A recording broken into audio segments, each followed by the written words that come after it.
on se retrouve pour une nouvelle vidéo qui sera une vidéo objectif, on va dire ça comme ça. Rien n'est moins sûr, mais 2026 vient de commencer, je me suis dit qu'avoir des petits objectifs pour commencer l'année ce serait pas mal et pourquoi pas essayer de s'y tenir. Rien ne garantit que vraiment je tienne le coup. Mais pourquoi pas essayer? Attention, ça n'a rien à voir avec la chaîne. Voilà, la chaîne, c'est toujours pour le moment secondaire pour l'année 2026, mais personnellement, je me donne des objectifs à essayer de tenir pour cette année. On verra bien comment les choses se déroulent, sachant que, vous le savez, je suis de signe de la balance, et donc comme mon signe l'indique, mon cœur balance toujours. Donc je peux changer d'avis comme de chemise, que ce soit d'un jour à l'autre, voire d'une heure à l'autre.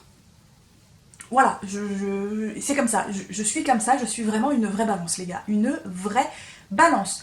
Et du coup, j'ai prévu plusieurs vidéos, donc 2 sur vidéo pour les différents objectifs, peut-être 3, mais rien ne garantit. Je sais pas si la deuxième vidéo, je vous en fais une seule ou si je la coupe en 2 pour séparer les objectifs. Je sais pas encore trop comment je vais faire pour la suite, je réfléchis encore, mais en tout cas cette première vidéo, j'ai pas besoin d'y réfléchir pour savoir que voilà, j'ai pas besoin de la couper, on verra bien en tout cas si je m'y tiens. Il s'agit donc des sagas que j'ai envie de commencer pour l'année 2026. Voilà, quelle saga j'ai envie de commencer pour cette année, sachant que j'ai déjà entamé plein de sagas, on est tous d'accord, on en entame des milliers. J'en ai terminé finalement assez peu en 2025, ça fera partie de la suite des objectifs, mais donc pas prévu pour cette vidéo. Mais voilà, j'ai envie d'entamer de nouvelles sagas pour 2026. Certaines sont là depuis très longtemps. Voilà, ce sont des reliés de ma palle. Et il y en a certaines qui font extrêmement envie et que j'ai vraiment envie de me lancer pour 2026. C'est le moment ou jamais pour celle-ci. Donc voilà, sachant que cette pile à lire comporte une bonne grosse quinzaine de livres. Donc je pense que pour une année complète, c'est déjà pas mal. Mais il est possible que je rajoute d'autres sagas, il est possible que j'en retire, voilà. Mon cœur va balancer de toute façon, je vais changer d'avis, c'est obligé. Mais il y en a certains, je pense que je vais pas changer d'avis parce qu'il y en a vraiment, ils me font envie du feu de Dieu. Ça fait des années que je les ai, j'ai toujours très envie de les lire, donc il faut vraiment que je m'y lance.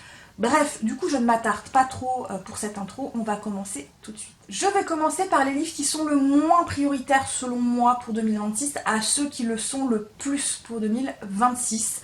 Parce que clairement, je vais quand même prioriser évidemment mes envies pour ces nouvelles sagas. Et donc je commence tout de suite par le premier tome de La guerre du pavot de R.F. Kuang, donc aux éditions de Saxus. Un roman qui a tellement fait parler de lui, qui est plébiscité par absolument tout le monde. On nous dit également que c'est un roman qui est très dur, qu'il y a quand même pas mal de violence dedans, et ça me fait pas mal peur. Ça me fait pas mal peur, je vais pas vous mentir. Le second tome est déjà sorti il y a 1 mois ou 2, voire moins, je ne sais plus exactement. Je crois qu'il est sorti au mois de janvier, je crois. Je suis plus sûre, mais bon bref, c'est tout récent. Mais voilà, saga qui me fait envie pour 2026, donc à voir si vraiment je vais tenir et que je vais le lire ou si je vais encore le reporter à l'année prochaine. J'ai également envie de me lancer dans cette saga qui est donc La voix de Lorée de Marie Fabre. Donc le tome 1, c'est le maître de l'anarchie, donc aux éditions Nemos dans leur collection Naos. Donc ici, on est dans un univers steampunk, on va y suivre un journaliste enquêteur qui va mener justement à la suite de meurtres une espèce d'enquête. Ça va l'emmener dans des complots politiques, jeux de pouvoir, etc. etc. C'est du steampunk, j'en lis finalement assez peu, c'est pas un genre qui est, on va dire, vraiment mis sur le devant de la scène. C'est une saga qui me fait très envie. Donc je vais essayer de me lancer pour cette année, même si je trouve que c'est écrit assez petit. Et que, à mon avis, le confort de lecture, ça doit pas être trop ça. Mais bon, bref, on verra bien. En tout cas, ça fait partie de ces sagas que j'aimerais bien tenter pour 2026. J'ai envie de sortir un petit peu de ma zone de confort et j'ai envie de me lancer dans les polar, donc ici avec le bureau des affaires occultes de Éric Foissier, donc au livre de poche. Donc ici on est dans un polar historique, on va y suivre un homme qui s'appelle, je ne sais plus comment il s'appelle, Valentin quelque chose, c'est ça, l'inspecteur Valentin Verne, qui va être muté et qui va mener une enquête et qui est à la recherche d'un personnage assez particulier qui apparemment est un meurtrier en série et qui serait lié à quelque chose de personnel le concernant, je n'en sais pas plus. Je crois qu'il y a au moins 3 voire 4 tomes qui sont déjà sortis, donc celui-ci c'est le premier, il me fait envie. C'est pas ma priorité absolue pour 2026, mais il me fait quand même plutôt pas mal envie. J'ai très envie également de me lancer dans cette saga qui est donc le premier tome du Cœur des Dragons, donc ici le Fléau des Rois de Jen Lyon aux éditions Brajlon, donc en format poche. Il est trop beau ce format poche. Donc ici on est dans de la fantaisie pure et dure, on va y suivre un homme qui va un peu raconter son histoire, il me semble, alors qu'il est en prison.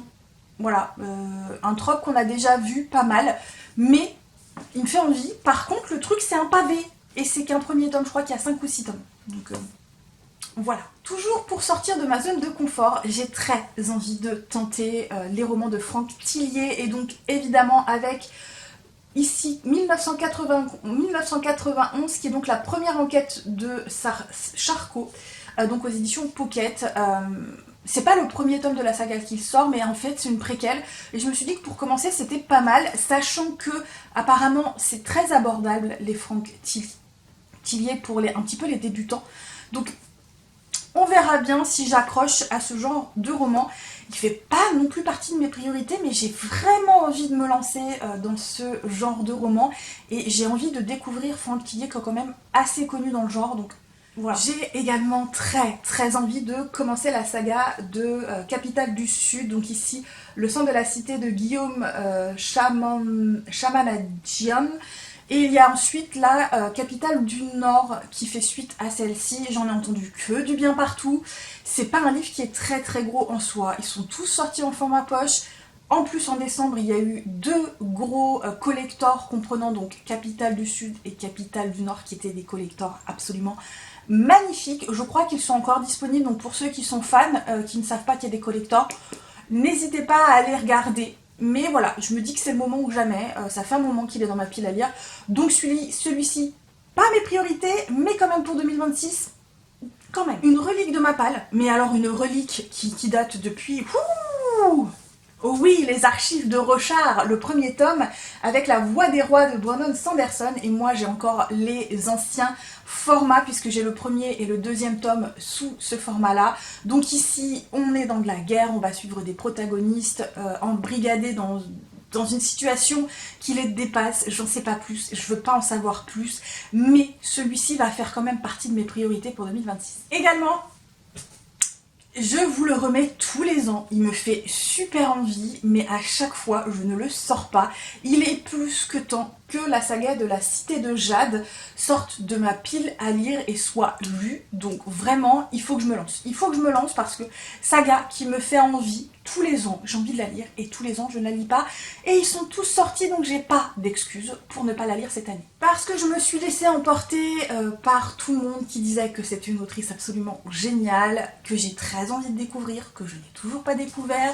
J'avais prévu, j'avais commencé très rapidement à me lancer dedans, et puis finalement j'ai abandonné parce que j'étais pas du tout dans le mood. Il s'agit du Pont des Tempêtes de Daniel L. Jensen, donc aux éditions Brajlon. Et donc moi j'ai le format relié qui est très joli, hein, littéralement. Et je l'avais vraiment commencé, mais j'étais vraiment pas dans le mood. Donc cette année, c'est sûr, je me relance dans cette saga. C'est pas ma trope favorite, mais vraiment le résumé me plaisait bien, le livre est trop beau. Le tome 2 vient de sortir il y a très peu de temps, il y a quelques mois. Il s'agit du premier tome de la saga de Curious Tie, donc le premier tome de la Lune et des Marées, donc de Pascal Lassel, donc aux éditions Big Bang. Donc Dark Academia, il me semble, mais le speech avait l'air plutôt cool. Et vraiment le livre est très beau, donc celui-ci, je vais vraiment essayer de me le lire pour cette année, pour me faire un avis, et s'il me plaît, je me procurerai du coup le tome 2. On repart sur du Daniel Jensen avec Dark Shore, sachant que j'ai également le tome 2 dans ma pile à lire.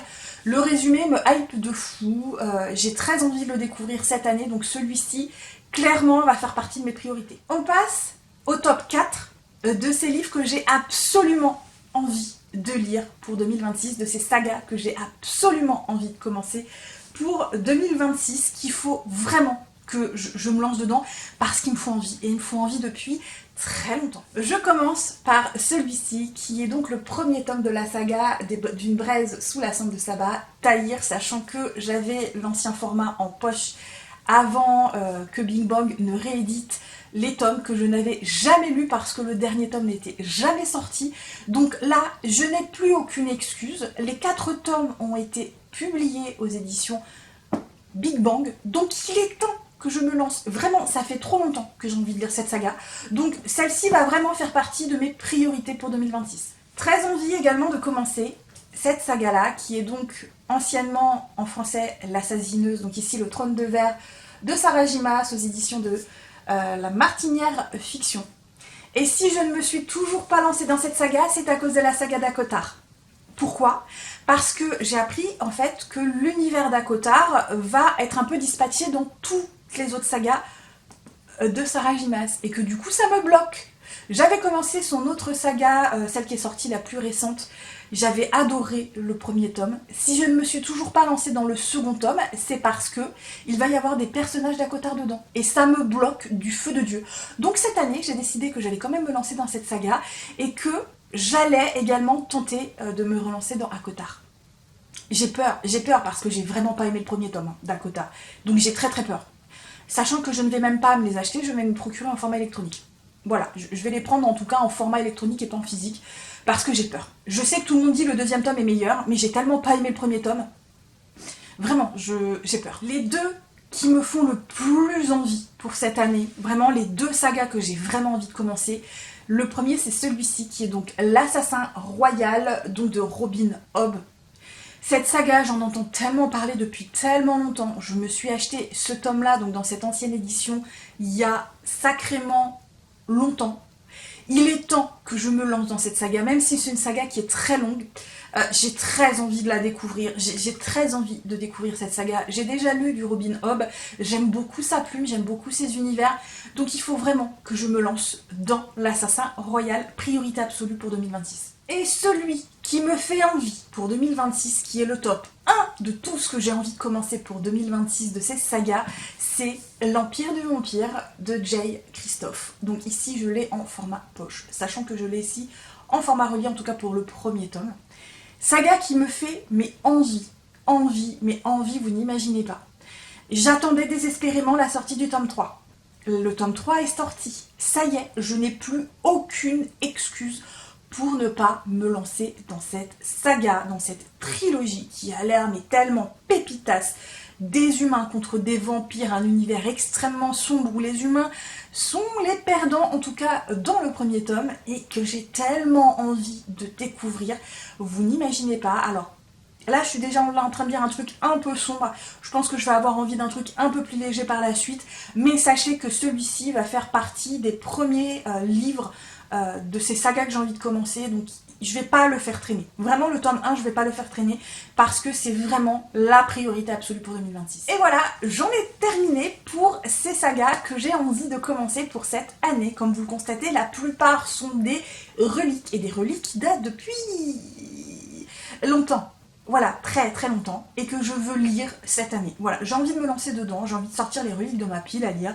C'est donc l'occasion ou jamais, surtout que je pense avoir quand même, si la chaîne n'est plus trop ma priorité, quoique je suis pas sûre d'avoir tant de temps que ça. Bon, bref, on verra bien. Mais en tout cas, ces livres-là sont les livres que j'ai envie de commencer pour 2026. En tout cas, ces nouvelles sagas que j'ai envie de découvrir et qu'il est plus que temps que je découvre.